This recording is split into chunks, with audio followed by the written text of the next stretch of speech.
Hello everyone, welcome to माइंडजिला। तो आज मैं एकदम नया टॉपिक स्टार्ट कर रहा हूं जो है थ्योरी ऑफ फेलियर। काफी लोगों के एग्जाम पर्पस के लिए बहुत इंपॉर्टेंट होता है थ्योरी ऑफ फेलियर, और काफी लोग ऐसे हैं जिनको थ्योरी ऑफ फेलियर बिल्कुल समझ नहीं आया कि उनका यूज क्या है, पर्पस क्या है। बस पता है कि हाँ सर ऐसी 5 थ्योरीज होती हैं जिनको हम थ्योरी ऑफ फेलियर बोलते हैं, लेकिन इन थ्योरीज का पर्पस क्या है, इन थ्योरीज को कैसे मटेरियल्स के लिए यूज करा जाता है और इनको एक्चुअली में कैसे अप्लाई किया जाता है, वो हम बात करेंगे इस सीरीज के अंदर। तो मैं पहले ये बात करता हूं कि थ्योरी ऑफ फेलियर का पर्पस क्या है। देखो, थ्योरी ऑफ फेलियर से पहले अगर मैं आपको एक क्वेश्चन बोलूं कि मेरे पास यहां पर एक बार है, इस बार के अंदर मेरे पास यहां पर एक लोड लगा हुआ है P। सबको पता है कि ये एक एक्सियल लोड है।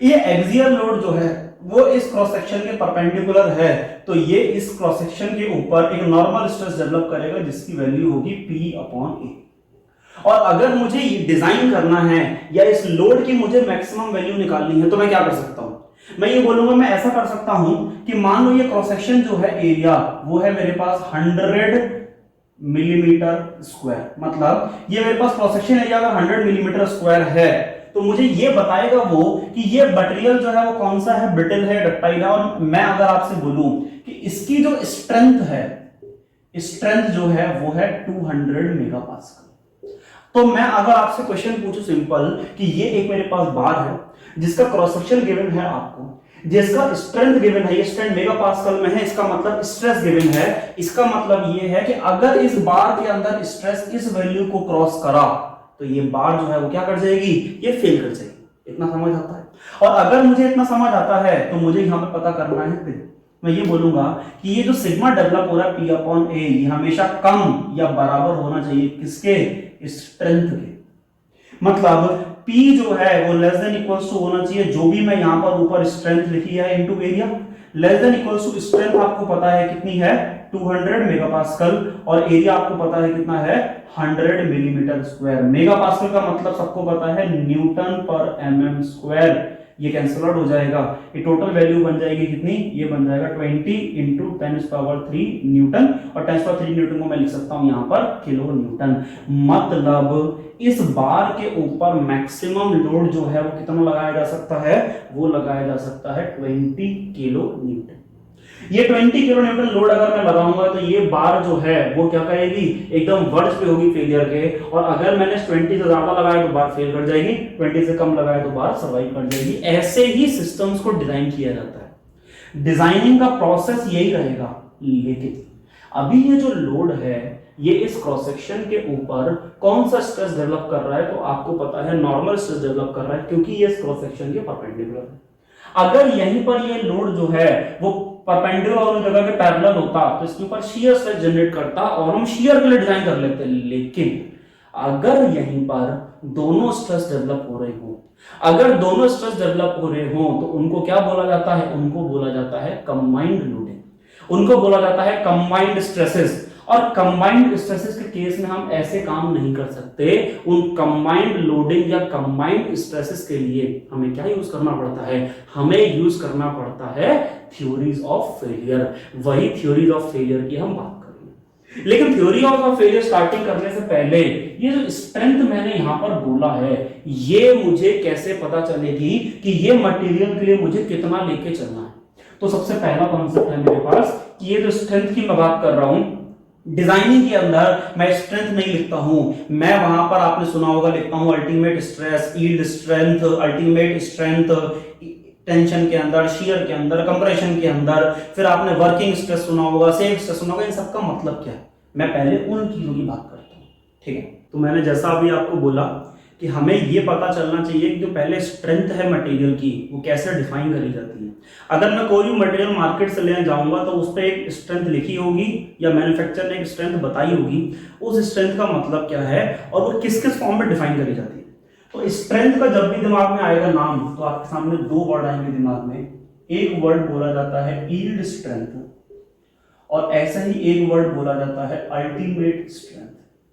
ये जैसे ही 2 वर्ड दिमाग में आते हैं काफी लोगों को इनका एग्जैक्ट मतलब पता होगा और काफी लोगों को नहीं पता है। जिनको नहीं पता है उनके लिए अगर आपने स्ट्रेस स्ट्रेन डायग्राम पढ़ा है या थोड़ा सा भी सुना है, मेरा वर्टिकल एक्सिस पे स्ट्रेस हॉरिजॉन्टल एक्सिस पे स्ट्रेन, और स्ट्रेस स्ट्रेन डायग्राम में अगर डक्टाइल मटेरियल के लिए ड्रॉ करता हूं तो लोगों को पता है कि कुछ कुछ ऐसा सा ड्रॉ होता है।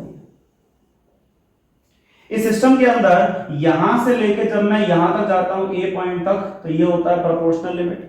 बी पॉइंट पर यहां होता है कौन सी, यहां पर होता है इलास्टिक लिमिट।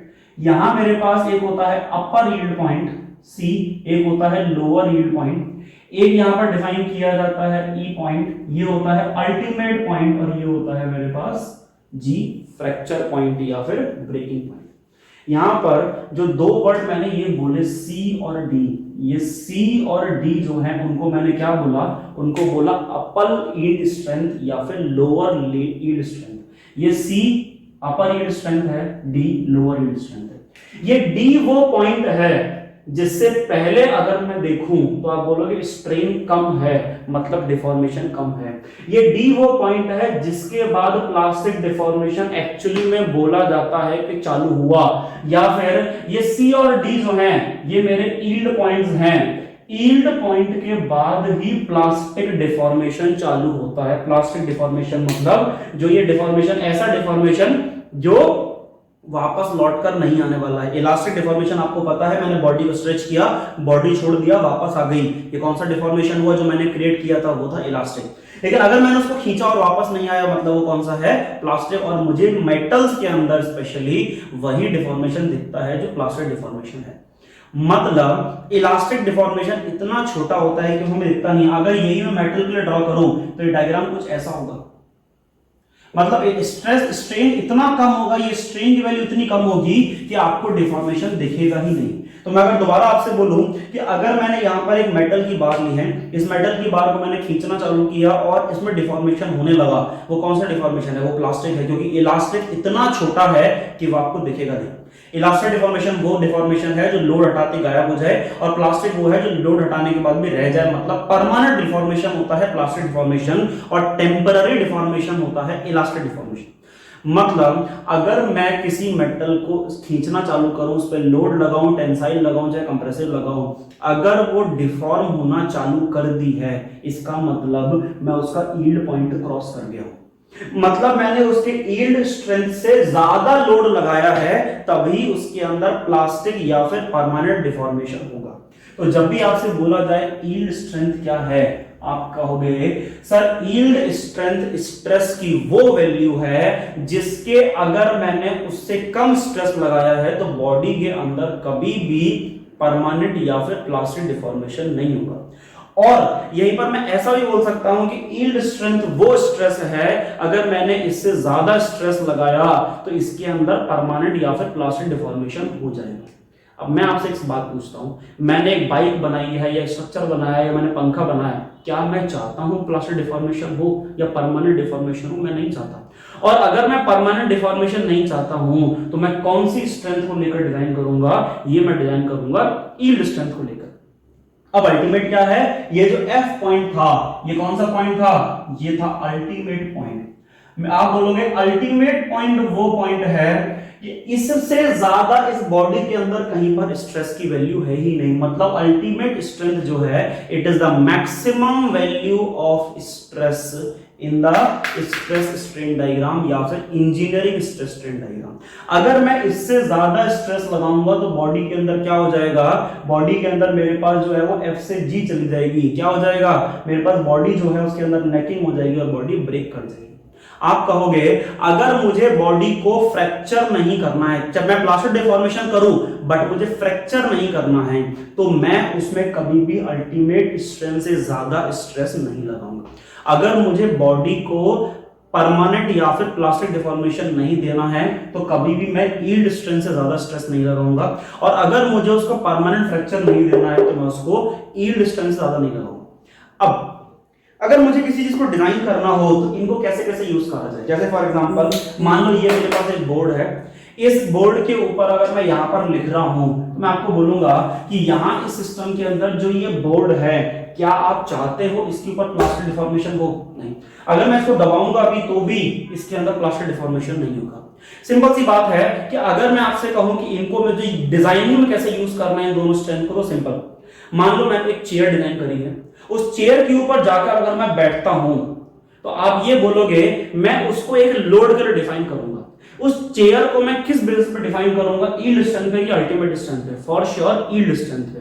और वही स्ट्रेंथ मैं उसको बताऊंगा। अगर मैंने बोला कि इस चेयर पर 200 केजी लोड लगाया जा सकता है, इसका मतलब 200 केजी तक वो परमानेंट डिफॉर्मेशन नहीं देगी, वरना चेयर पर जाके बैठोगे और वो क्या कर जाएगी, परमानेंट डिफॉर्मेशन हो जाएगा। वो मैं कभी नहीं चाहूंगा। लेकिन यहीं पर मान लो आपको एक बार से एक वायर बनाना है। आपको पता है वायर बनाना होता है, वो कहां बनाते हैं हम? प्रोडक्शन में, मैन्युफैक्चरिंग में। अगर मुझे इसको मैन्युफैक्चर करना है और वायर बनाना है या इसको कोई शेप देना है, तब मैं उसका परमानेंट डिफॉर्मेशन चाहता हूं। मतलब मैं स्ट्रेस जो है वो यील्ड से क्या लगाऊंगा, ज्यादा। मैं उसका वायर बनाना चाहता हूं बट मैं उसको ब्रेक नहीं करना चाहता हूं, मतलब मैं उसमें क्या करूंगा, मैं उसका स्ट्रेस यील्ड स्ट्रेंथ ज्यादा रखूंगा लेकिन अल्टीमेट स्ट्रेंथ से कम रखूंगा, जिससे कि उसमें प्लास्टिक डिफॉर्मेशन तो हो लेकिन वो ब्रेक ना करे। मतलब जितने भी हम चीजें देखते हैं, फॉर एग्जांपल ये है, मानो सिलेंडर है। सिलेंडर के अंदर अगर मैंने प्रेशर बनाया है तो मैंने उसको बोलूंगा, मैं ये नहीं चाहता कि गैस के प्रेशर सिलेंडर एक्सपैंड हो जाए, मैं नहीं चाहता उसमें प्लास्टिक डिफॉर्मेशन हो, मतलब उसको डिजाइन किया गया होगा यील्ड स्ट्रेंथ के बेसिस पर। और यहीं पर अगर मैं कोई ऐसी चीजों में बात करूंगा जहां पर मैं शेप चेंज कर रहा हूं, साइज चेंज कर रहा हूं, खींच रहा हूं, छोटा कर रहा हूं, जो प्रोडक्शन में मैन्युफैक्चरिंग में होता है, वहां पर जो है वो डिजाइनिंग की जाती है इन दोनों के बीच में। मतलब यील्ड से ज्यादा लगाया जाएगा और अल्टीमेट से कम लगाया जाएगा। तो आपको कुछ समझ आता है कि जितना भी हमारा स्ट्रेंथ ऑफ मटेरियल है वो यील्ड स्ट्रेंथ के अंदर ही लाई करता है, मतलब वो इलास्टिक डिफॉर्मेशन के अंदर ही लाई करता है। मतलब अगर हमारा डक्टाइल मटेरियल है और अगर हम स्ट्रेंथ ऑफ मटेरियल से डिजाइनिंग कर रहे हैं तो कभी भी हम यील्ड स्ट्रेंथ से ऊपर स्ट्रेस नहीं लगाएंगे। लेकिन वहीं पर अगर मैं मैन्युफैक्चरिंग में चला जाऊंगा तो हमारी पूरी मैन्युफैक्चरिंग टेक्नोलॉजी या प्रोडक्शन जो है वो किस रेंज में लाई करता है, मतलब उसके अंदर हम स्ट्रेस यील्ड से ज्यादा लगाएंगे और अल्टीमेट से कम लगाएंगे। इसी कॉन्सेप्ट पे काम करती हैं चीजें। लेकिन अगर यहीं पर डक्टाइल की जगह पर ब्रिटल मटेरियल होता, ब्रिटल मटेरियल के स्ट्रेस डायग्राम कुछ ऐसा होता है, आपको पता है। और अगर ऐसा होता है तो क्या यहाँ पर यील्ड पॉइंट है, क्या यहाँ पर प्लास्टिक डिफॉर्मेशन है? नहीं। मतलब ब्रिटल मटेरियल्स के अंदर प्लास्टिक डिफॉर्मेशन नहीं होता है। और अगर ब्रिटल मटेरियल के अंदर प्लास्टिक डिफॉर्मेशन नहीं होता है तो मैं उसको यील्ड स्ट्रेंथ में डिजाइन कर ही नहीं सकता, मैं डायरेक्टली उसको डिजाइन करूंगा किस पे, अल्टीमेट स्ट्रेंथ पे। क्यों? क्योंकि ये जो पॉइंट है मेरे पास, मान लो अगर मैं इसको ए बोलता हूं तो ये अल्टीमेट स्ट्रेंथ है। मतलब डक्टाइल मटेरियल पे हम जो डिजाइनिंग करते हैं तो हम ऐसे स्ट्रेस पे करते हैं जिससे आगे, जिससे अगर मैं कम रखता हूं तो परमानेंट डिफॉर्मेशन नहीं होगा, ज्यादा रखूंगा तो परमानेंट डिफॉर्मेशन होगा। मतलब डक्टाइल मटेरियल के अंदर अगर हम किसी भी सिस्टम को डिजाइन कर रहे हैं स्ट्रेंथ ऑफ मटेरियल में तो हम कभी नहीं चाहेंगे परमानेंट डिफॉर्मेशन हो। मतलब हम स्ट्रेस की वैल्यू हमेशा यील्ड स्ट्रेंथ से कम रखेंगे। लेकिन अगर ब्रिटल मटेरियल होगा तो हम स्ट्रेस की वैल्यू किससे कम रखेंगे, अल्टीमेट से, यील्ड से नहीं, क्योंकि यील्ड का कॉन्सेप्ट यहां पे लाई नहीं करता। मतलब स्ट्रेस की वैल्यू अल्टीमेट पे करेंगे। तो आप ये बोल सकते हो कि यील्ड स्ट्रेंथ क्या है? यील्ड स्ट्रेंथ स्ट्रेस की वो वैल्यू है जिससे ऊपर जाओगे अगर स्ट्रेस को लेकर तो परमानेंट डिफॉर्मेशन होगा, नीचे रहोगे तो परमानेंट डिफॉर्मेशन नहीं होगा। अल्टीमेट स्ट्रेंथ वो है जिससे ऊपर जाओगे तो बॉडी जो है परमानेंट फ्रैक्चर हो जाएगी। डक्टाइल मटेरियल के अंदर प्लास्टिक डिफॉर्मेशन होता है, मैं कभी नहीं चाहूंगा, इसलिए मैं डिजाइनिंग किस पे करूंगा, यील्ड स्ट्रेंथ के ऊपर। और ब्रिटल मटेरियल के अंदर यील्ड का कोई मतलब नहीं है, तो डायरेक्ट जो है डिजाइनिंग किस पे होगी, अल्टीमेट पे, कि वो ब्रेक ना करे। अगर इतना समझ आता है तो मुझे यील्ड स्ट्रेंथ अल्टीमेट स्ट्रेंथ समझ आ गया। क्या ये वही स्ट्रेंथ है तो क्वेश्चन में बात कर रहा था? होती अगर मुझे एक फैक्टर ऑफ सेफ्टी का कॉन्सेप्ट नहीं होता तो एक फैक्टर ऑफ सेफ्टी अगर मैं ऐड कर दूं तो मुझे वर्किंग स्ट्रेस या सेफ स्ट्रेस पता चल जाएगा। तो नेक्स्ट हम बात कर रहे हैं अब सीधा फैक्टर ऑफ सेफ्टी। तो जैसा हमने अभी बात किया कि यील्ड स्ट्रेंथ अल्टीमेट स्ट्रेंथ का मतलब क्या है। अब अगर मुझे यील्ड स्ट्रेंथ अल्टीमेट स्ट्रेंथ है लेकिन हम अभी भी यील्ड स्ट्रेंथ अल्टीमेट स्ट्रेंथ पे डायरेक्टली डिजाइन नहीं करते हैं, हम जो डिजाइनिंग करते हैं वो करते हैं वर्किंग स्ट्रेस पे। और वो वर्किंग स्ट्रेस जो है वो एक कॉन्सेप्ट और समझ आता है तो उसके बाद निकल कर आता है और वो कॉन्सेप्ट है factor of safety. Factor of safety काफी लोगों ने सुना होगा, आपको कुछ आइडिया भी होगा। मैं बात करता हूँ कि फैक्टर ऑफ सेफ्टी का यहाँ पर मतलब क्या है। कई लोग एन से डिफाइन करते हैं, कई लोग फैक्टर ऑफ सेफ्टी एफओएस से डिवाइड करते हैं, कोई फर्क नहीं पड़ता। जो ये डेजिग्नेशन हैं ये तो हमारे खुद के दिए हैं अपने कन्वीनियंस के लिए, लेकिन मेन जो कॉन्सेप्ट है वो क्या है कि फैक्टर ऑफ सेफ्टी का पर्पस क्या है। मैं आपसे ये बोलूंगा कि अगर मान लो आपके पास एक बाइक है और वो रॉयल एनफील्ड ने डिजाइन करके दी है और उन्होंने आपको ये बोला है कि ये जो बाइक है ये 2 सीटर होगी। 2 सीटर मतलब वो ये कहना चाह रहे हैं कि 80 केजी के 2 लोग बैठ पाए, मतलब 160 केजी ही बाइक लोड ले पाएगी। लेकिन क्या आप 160 पे मान जाओगे? नहीं। आप क्या करोगे, 160 से ज्यादा लोग उस पर बैठेंगे, मतलब अगर 3 लोग बैठे, 4 लोग बैठे, आपने 5-5 लोग बैठे हुए देखे होंगे इंडिया के अंदर, लेकिन क्या वो 5 लोग बैठने के बाद भी बाइक फेल करती है? कभी नहीं करती, क्योंकि डिजाइनर को ये पता है जितना लोड मैंने बताया है उससे ज्यादा लोड एक्सीड कर सकता है, चाहे इंटेंशनली, चाहे वाइब्रेशन की वजह से, चाहे मेरे पास मशीन के अंदर मेरे पास सिस्टम लगा हुआ है उसके अंदर इंपैक्ट आ रहा है, सडनली कोई लोड लग जा रहा है, तो स्ट्रेसेस की वैल्यू जो है वो एक्सीड कर सकती है। और अगर वो एक्सीड कर सकती हैं तो उन्होंने एक फैक्टर को काम किया है, इस फैक्टर को बोला जाता है फैक्टर ऑफ सेफ्टी। इस फैक्टर ऑफ सेफ्टी का पहले समझते हैं कॉन्सेप्ट का मतलब क्या है, और फिर हम आगे डिजाइन करेंगे। अब मैंने आपको ये बोला कि फैक्टर ऑफ सेफ्टी समझना है तो इसका एक और तरीका है। मैंने ये आपको समझा दिया कि फैक्टर ऑफ सेफ्टी एक ऐसा फैक्टर है जो हर डिजाइनर काउंट कर रहा है, हर डिजाइनर काउंट कर रहा है। तो वर्किंग स्ट्रेस निकालने का मतलब क्या है? तो जब भी आपको वर्किंग स्ट्रेस निकालना है तो मैं यहां पर 2 नाम लिख रहा हूं, इसी के ही एक होता है वर्किंग स्ट्रेस, या फिर इसी का ही दूसरा नाम होता है सेफ स्ट्रेस। ये हमेशा निकाला जाता है failure stress divided by factor of safety. जब भी आपसे कहा जाएगा इसका मतलब क्या है और ऐसा हमने क्यों किया है, तो ये बात करते हैं। फेलियर स्ट्रेस का मतलब जिस पर हमारा मटेरियल फेल कर जाएगा। अगर मैं आपसे पूछूंगा मटेरियल फेलियर का मतलब क्या है, मटेरियल फेलियर का मतलब हमारे काम का नहीं बचा। अगर मेरे सिस्टम के अंदर अगर मैंने एक स्ट्रेस लगाया, उस स्ट्रेस के प्लास्टिक डिफॉर्मेशन होने लगा, इसका मतलब मैंने वो स्ट्रेस यील्ड स्ट्रेंथ से ज्यादा लगाया होगा, तो वो यील्ड स्ट्रेंथ मेरे लिए क्या बन जाता है, फेलियर स्ट्रेस। या फिर मैंने ऐसा बोला कि वो मेरा जो एक स्ट्रेस है उस पर जाके अगर मैंने उससे ज्यादा लगाया तो मेरा मटेरियल जो है वो ब्रेक कर जाएगा, तो उस केस में वो क्या है, अल्टीमेट स्ट्रेंथ। मतलब ये फेलियर स्ट्रेस जो है ये कौन कौन सी वैल्यूज हैं, ये या तो अल्टीमेट स्ट्रेंथ है या फिर यील्ड स्ट्रेंथ है। अगर मेरा डक्टाइल मटेरियल होता है तो डक्टाइल मटेरियल के लिए सोम के अंदर हमेशा क्या होगा, यील्ड स्ट्रेंथ, क्योंकि मैं सोम के अंदर जो डिजाइनिंग करता हूं स्ट्रक्चर्स की या मैं किसी मशीन की डिजाइनिंग करता हूं, मैं कभी नहीं चाहता कि प्लास्टिक डिफॉर्मेशन हो, तो डक्टाइल मटेरियल हमारे सिस्टम के अंदर हमेशा डिजाइन किया जाता है यील्ड स्ट्रेंथ। और ब्रिटल मटेरियल डिजाइन किया जाता है अल्टीमेट स्ट्रेंथ के बेसिस पर। तो ये जो दोनों हैं ये बन जाते हैं फेलियर स्ट्रेस, और यहाँ पर ये है मेरे पास वर्किंग स्ट्रेस। अब मैंने आपको बोला एक मेरे पास बार है, उस बार के ऊपर मैं यहां पर एक लोड लगा रहा हूं। इसका मैं क्रॉस सेक्शन फिर से डिफाइन कर रहा हूं, जो मैंने स्टार्टिंग में लिया था कि मान लो 100 मिलीमीटर स्क्वायर है, और मैंने आपको बोला कि ये जो मटेरियल है ये डक्टाइल मटेरियल है, और इस मटेरियल को मैं यूज करने वाला हूं। किस चीज के लिए मैं इसको यूज करने वाला हूं? मान लो एक कार मुझे खींचनी है दूसरी कार से इसको लगा के, इसका मतलब इसके ऊपर कैसा लोड आएगा, टेंसाइल लोड आएगा। और मैं ये नहीं चाहता हूं कि इसके अंदर प्लास्टिक डिफॉर्मेशन हो, क्योंकि मैं एक कार से दूसरी कार खींचना चाह रहा हूं। और अगर मैं नहीं चाहता हूं तो मैंने आपको क्या किया, मैंने आपको इसकी यील्ड स्ट्रेंथ बताई। मैंने ये बोला कि इस मटेरियल की यील्ड स्ट्रेंथ जो है वो 200 मेगापास्कल है। आप ये बोलोगे ये काम हमने पहले किया था कि अगर मैंने यील्ड स्ट्रेंथ को मैं डिफाइन कर रहा हूं सिग्मा वाई टी से। यील्ड स्ट्रेंथ मतलब y और t मतलब इन टेंशन, क्योंकि हम यहां पर लोड लगाया है ये, तो मैं यहां पर लिख दे रहा हूं yield strength in tension. Compression में अलग निकाली जाएगी, शियर में अलग निकाली जाएगी। आप कहोगे अगर मैं इस पर डिजाइन करता तो मैं क्या बोलता, जो स्ट्रेस डेवलप होगा इस बार के अंदर वो होगा P/A, और इसकी वैल्यू कम होनी चाहिए सिग्मा वाई टी से। अगर इस स्ट्रेस की वैल्यू सिग्मा वाई टी से कम होगी तभी इसके अंदर प्लास्टिक डिफॉर्मेशन नहीं होगा, ऐसा ही तो है।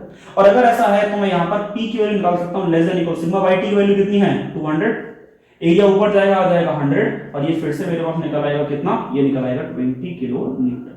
मुझे ये जो लोड पता चला है, इस लोड को क्या मैं फेलियर लोड बोल सकता हूं?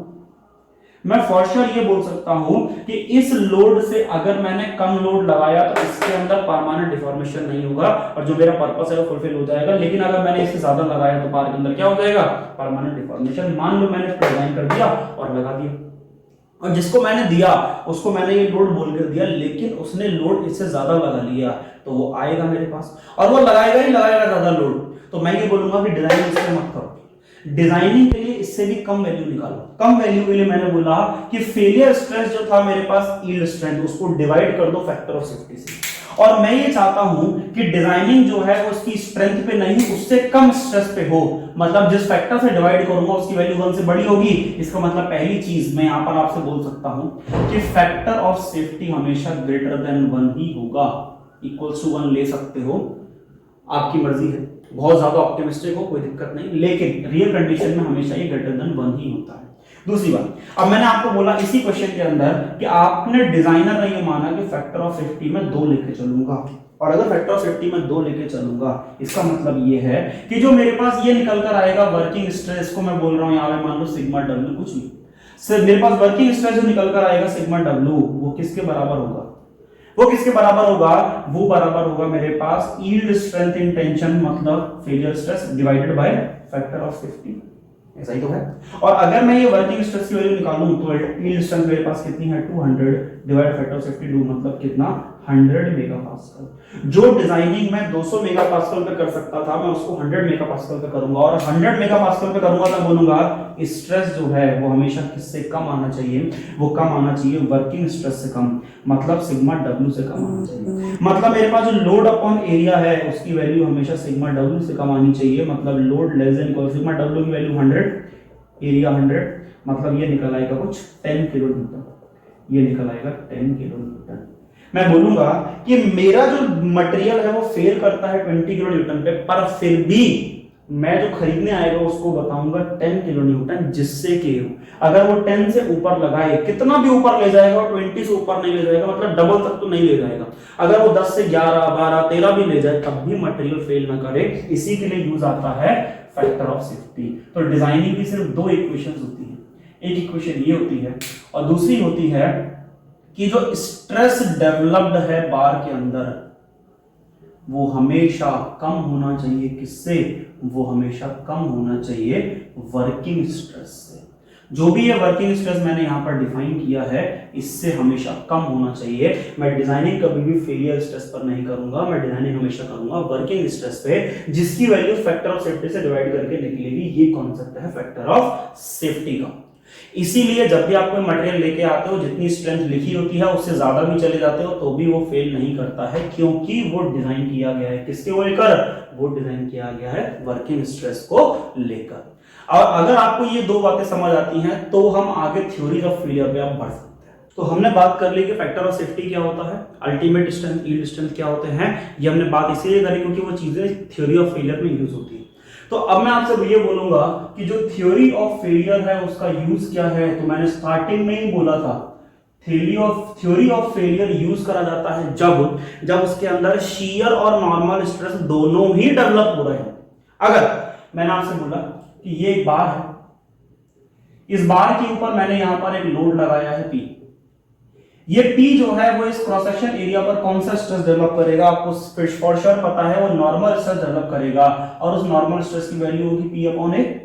और अगर मुझे डिजाइन करना है तो ये किससे कम होना चाहिए? ये वर्किंग स्ट्रेस से कम होना चाहिए। और वर्किंग स्ट्रेस को मैं एक और चीज लिख सकता हूं, मैं लिख सकता हूं सिग्मा P/A जो है वो less than equal to working stress, मैं अभी बोल दे रहा हूं डक्टाइल मटेरियल। डक्टाइल मटेरियल है तो yield strength upon factor of safety. क्या बोला था? वर्किंग स्ट्रेस बराबर failure stress factor of safety. मतलब इस बार को मैं ऐसे डिजाइन कर सकता हूं। अगर यहीं पर मेरे पास मान लो इसी बार के ऊपर इस लोड की जगह पर टॉर्क लगा होता, मान लो कोई भी एक टॉर्क लगा है T, और अगर ये टॉर्क लगा है मुझे डिजाइन करना है तो आपको पता है जो शियर स्ट्रेस डेवलप होगा वो डेवलप होगा 16T/πd3, और इसकी वैल्यू कम होनी चाहिए किससे? वर्किंग स्ट्रेस से। वर्किंग स्ट्रेस की वैल्यू आपको पता है निकाली जा सकती है किससे? Yield upon factor of safety या फिर ultimate upon factor of safety. ये जो है वो किसके लिए यूज करा जाएगा? ये यूज किया जाएगा डक्टाइल के लिए। और यहीं पर अगर मेरे पास ब्रिटल होता तो मैं यूज करता sigma UT upon factor of safety, जहां पर YT है यील्ड स्ट्रेंथ और UT है अल्टीमेट स्ट्रेंथ। ये किसमें लिखी हुई है? टेंशन में, क्योंकि लोड लगा है टेंशन में। तो ये यूज करा जाता है किसके लिए? ब्रिटल के लिए।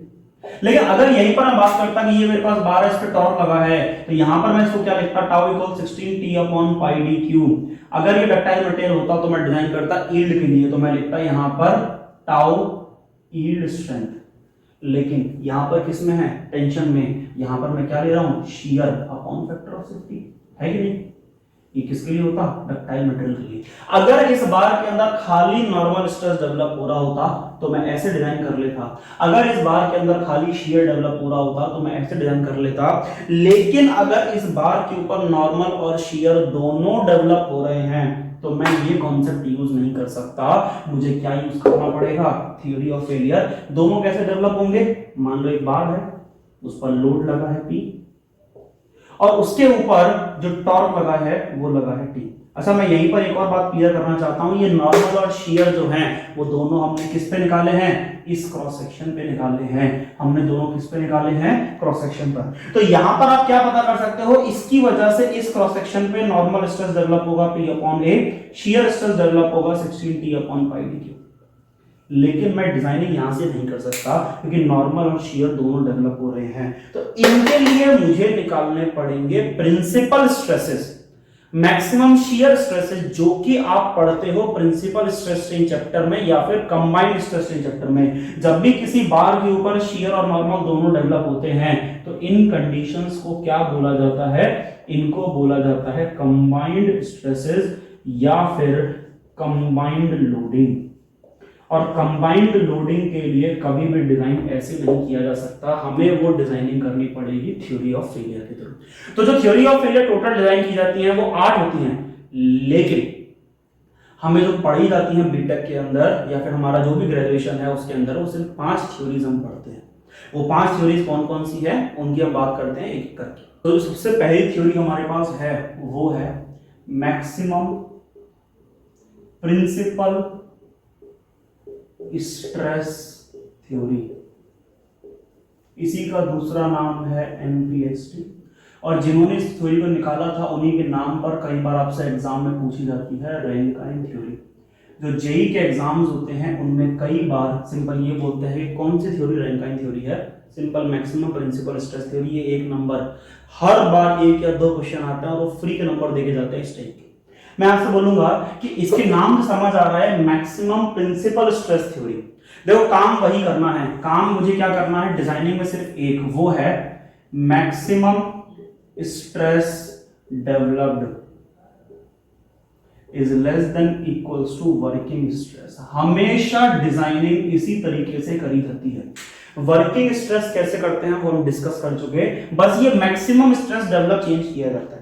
अगर खाली नॉर्मल स्ट्रेस डेवलप होता तो जो क्रॉस सेक्शन पे स्ट्रेस डेवलप होता है वो मैक्सिमम होता है, हम उस पर डिजाइन कर लेते हैं। अगर खाली शियर होता तो यहाँ पे शियर का डिजाइन कर लेते हैं। लेकिन अगर दोनों होते हैं तो आपने प्रिंसिपल स्ट्रेस में पढ़ा होगा कि अगर मेरी कोई भी बॉडी या कोई भी पॉइंट अगर मेरा कंबाइंड लोडिंग के अंदर है तो उसमें जो मैक्सिमम नॉर्मल स्ट्रेसेस डेवलप होते हैं, मैक्सिमम और मिनिमम, उन्हीं को बोला जाता है प्रिंसिपल स्ट्रेस। तो वहीं से नाम निकल कर आ रहा है मैक्सिमम प्रिंसिपल स्ट्रेस थ्योरी। देखो मैं इससे हटके साइड में एक बात करता हूं कि अगर मान लो यहां पर मेरे पास एक बार है, उस बार के अंदर मान लो यहां पर ये एक मेरे पास कुछ इस टाइप की बार है, इस बार के अंदर मेरे पास कुछ स्ट्रेसेस डेवलप हो रहे हैं। अगर इस बार के अंदर मेरे पास यहां पर लोड लगा है P, यहां पर टॉर्क लगा है, यहां पर एक लोड लगा है कुछ मान लो P2 जिसकी वजह से बेंडिंग मोमेंट डेवलप हो रहा है, शियर फोर्स डेवलप हो रहा है, सब कुछ डेवलप हो रहा है। मतलब इस बार के अंदर शियर स्ट्रेस, नॉर्मल स्ट्रेस सब कुछ डेवलप हो रहा है। तो आप ये कहोगे कि हम इस सिस्टम को जब कंबाइंड लोडिंग में पढ़ते थे तो हम कुछ ऐसे पढ़ते थे, सिग्मा एक्स, सिग्मा वाई,